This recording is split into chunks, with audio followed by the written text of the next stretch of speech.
everyone, Danny Clark here again with MovNat. So we're going to continue along our ground movement series for mobility, and I just wanted to check in with you and see how you're doing with your positions and movements we've worked on so far. Lying, side rolling, rocking, and some sitting. You may notice that, especially with the sitting, that you can ingrain some of these movements into your everyday life just by getting down on the ground and sitting or moving around.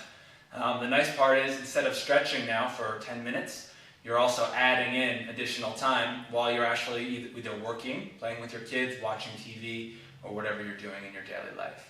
And that's the beauty of natural movement. So we're going to get to another practical position today, which is kneeling.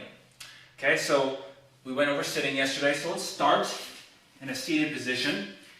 Okay, in bed sit position again, and let's establish and just breathe here. Again, if you're practicing on your own, you could start on your back, do some of the stuff we've already done, and then end up here. Okay? And to get to kneeling, what I'm going to do is come back to the side bent sit, and I'm going to just bring my knees together. So I'm going to elevate myself up just a little bit, and come to this kneeling position. Okay? Now, for some of you, this may be a little bit too much on your knees. Okay? Because we want a stretch sensation. Especially if your quads are tight, or your shins are tight, or your ankles are tight. We don't want to feel it in the actual joint capsule itself. We want to feel it into the muscle bellies a little bit more. So we've got some props handy here, bolsters and yoga blocks. So a simple modification to make is just to sit on this block while you're in this position. And you can adjust it to the height that you need to be able to relax and breathe in this position. Same principles as before. I want to try to find that nice long position with my spine and my neck so that I can see my external environment. Okay, and from here, I'm going to remove this because I don't really need it, but you could work from on this block, absolutely. I'm just going to do some forward and backward reaching. So forward reaching is just going to be hinging from my hips. Again, trying to keep a long spine for as long as you can. Reach a little bit forward. Okay, don't go too far forward, otherwise you'll fall forward. Okay, and then from here I can even round my spine a little bit to get a little bit of a stretch, pretend like I'm reaching.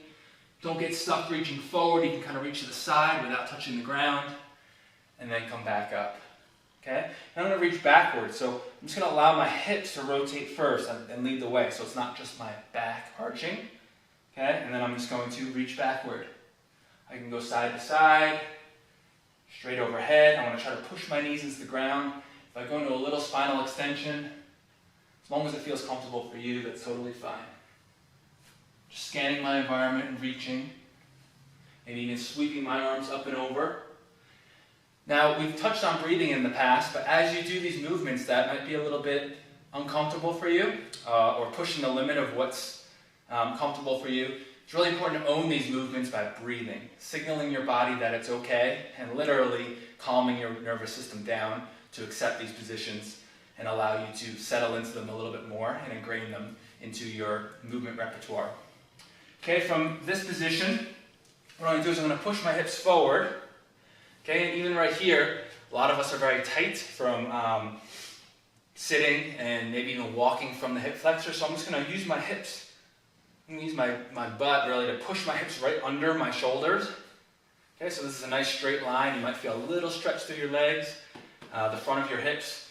Think about opening your hips like a book in the front and just hold here for a second. Okay, and then I can do that same thing. I can rotate and reach on both sides, and I can hip hinge and reach forward and to the side or whatever direction I want. You can even set up little things to grab. Okay, so we're getting some nice motion in here. Push the hips forward.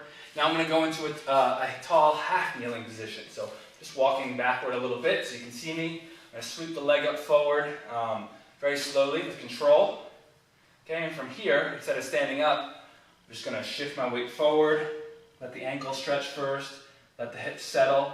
I'm going to allow my chest to open. I'm just going to reach and look where I'm going. Okay, and then I'm going to breathe and just think about creating space in each joint all the way in the chain here, from my toes all the way to my hands. I create more space. The ankle can even lift a little if you feel okay. Settle into your hips. And breathe.